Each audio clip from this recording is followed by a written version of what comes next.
Yeah! Lunging for respect is stupid. You see these people trying to switch horses and like, come on, move horse, switch directions, get moving, make that horse move, get after that horse. It's the dumbest thing in the world. Now, here's the thing. If you're trying, look at how frazzled I have this horse, right? Trying to make him change directions really quickly, really fast. And he's like, what are you doing, right? If I'm trying to create a quiet and relaxed horse, I don't want them to be reactive. I have students who come to me all the time and people who come to clinics and, I meet people and they'll say, my horse just spooks and they spin and they run away, right? And for most of those people, I ask them, I say, well, what kind of work are you doing with the horse? And they tell me, and people will tell me about this lunging for respect stuff that they're doing, where they're making their horse whip around this way and making their horse whip around that way. And again, we always ask our students to always ask why.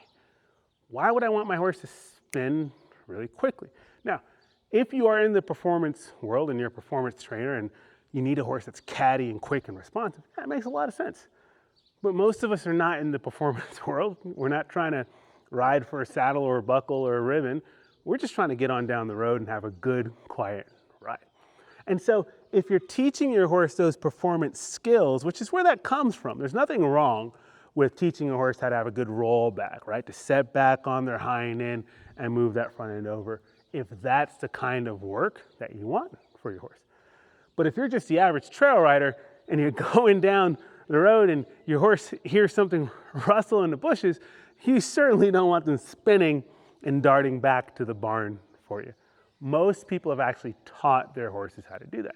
So instead of this lunging for respect and stage 1, 2, 3, 4, 5 or whatever, instead of doing that stuff, what I want to do is I want to be more thoughtful and methodical in the way that I work with my horse. So let's say I'm taking my horse one direction.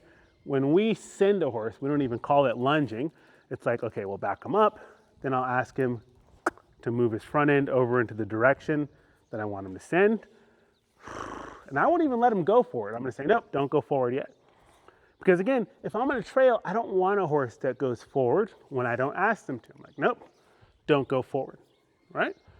Now, just now I was doing that crazy lunging for respect stuff, and so he's thinking that's what I want. He's like, well, a second ago, you were like, go, turn, turn.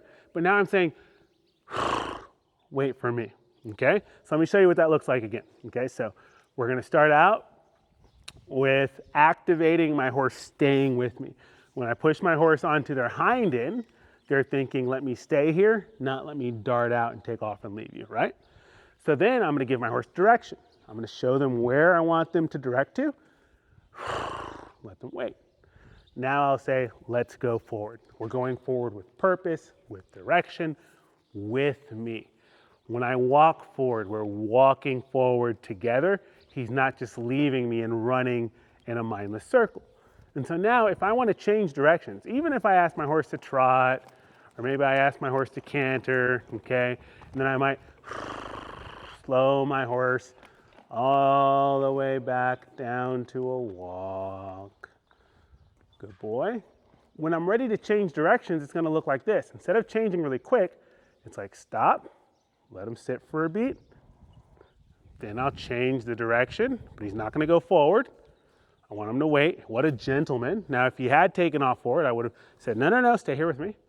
And now let's change direction. If I consistently teach my horse to stop, wait, turn,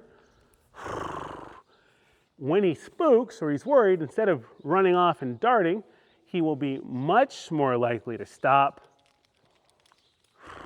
wait for my direction, wait for me to direct my horse.